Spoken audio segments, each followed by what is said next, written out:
if we circle back to the conversation around longevity, the other aspect that gets a lot of attention, obviously, is just energy intake, as we're talking about. So getting into some of these deficits around supporting longevity.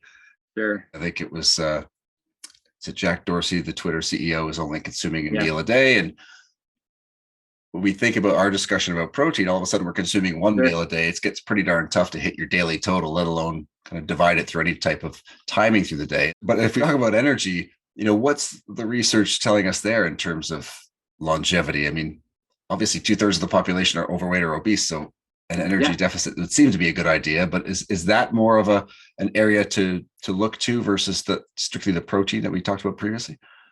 All right. Well, so let me say this is that again. So there's multiple combinations. I mean, originally it was just straight, flat out, energy restriction, calorie restriction, and then it sort of moved into. Then you got intermittent fasting, and then you went through that to people are time restricted feeding, and then now there's even sort of this more prolonged fasting periods, and there are apps to sort of signal to you what's happening in your body, and everybody seems to have learned the word autophagy.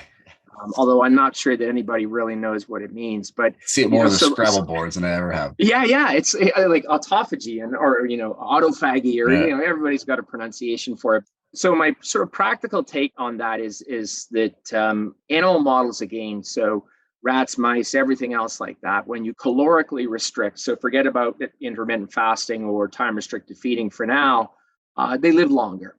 And again, is that a real effect, or is it an effect of the usual sort of cage-fed, what we call chow-fed animals are actually being overfed. And so now we're sort of getting them back to, what they are supposed to be eating given their activity level. And, mice and and rats, they run forever if you put a running wheel in their cage.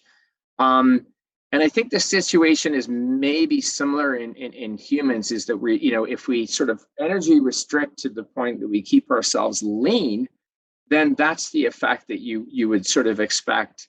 And the crash course really comes when you move up the hierarchy of animals that they've done these energy restriction experiments with. And when you get to primates, and they've done it in primates, so sort of our closest relative, there are two studies, and one found it was beneficial and one didn't.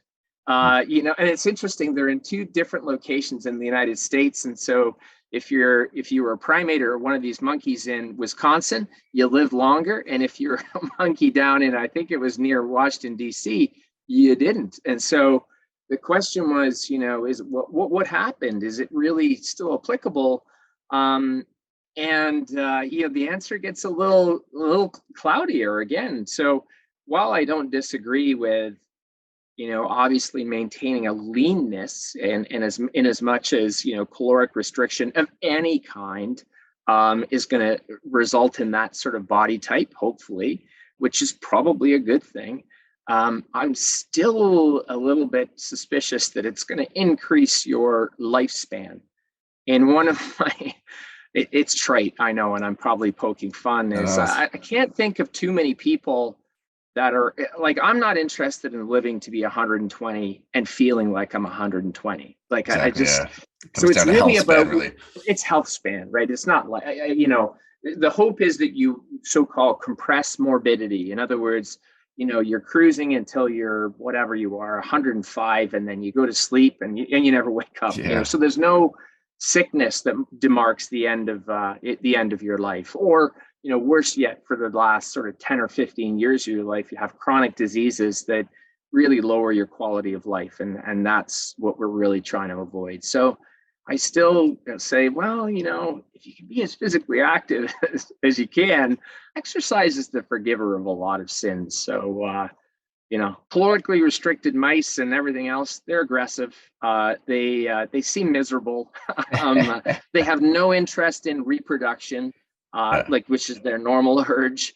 So all of those things make me think, maybe this isn't the right way to live, but, everybody's got to have a shtick. So, yeah.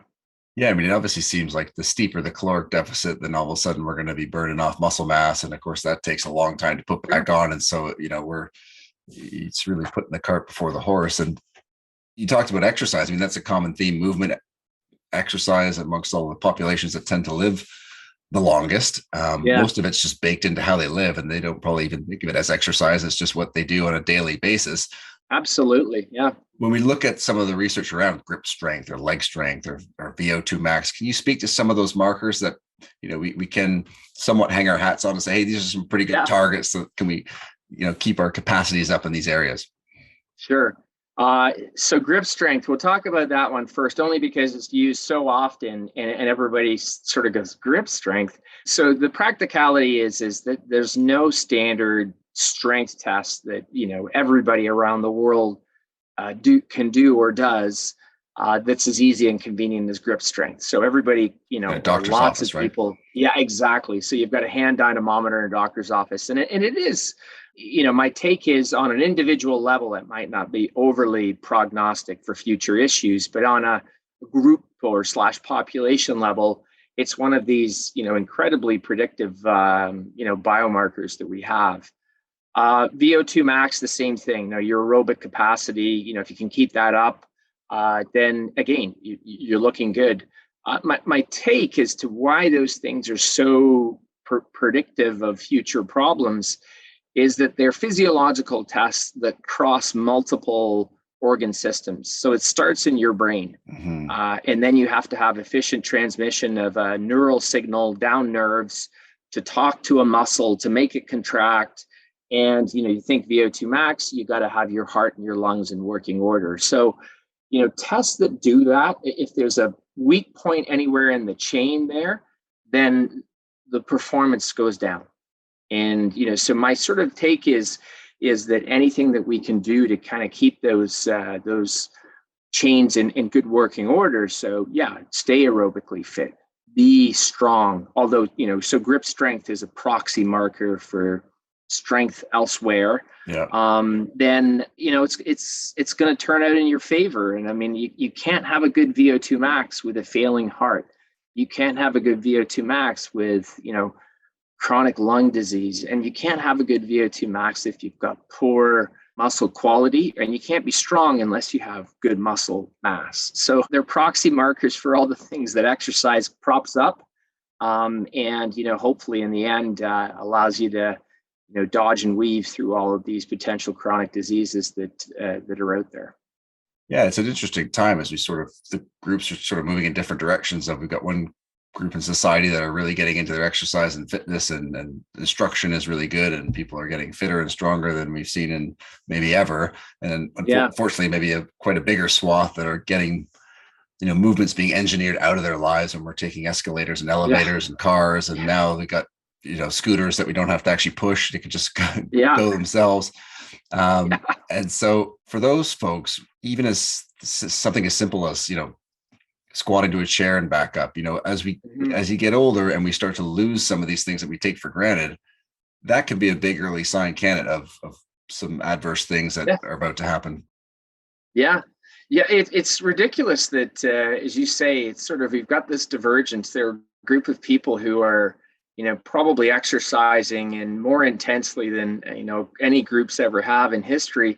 The defining difference, though, is, as you point out, is that they probably need to do that because they're daytime jobs. Like my job, I sit in front of a computer screen, and if I didn't, get up and walk around, which we now know is a pretty good thing, these people, the interrupters that go and get a drink, go get a coffee, and just even getting up is standing up is a big deal for these folks. At the same time, you've got this, highly sedentary population who I think then the food environment just allows expression of all of these sort of poor things.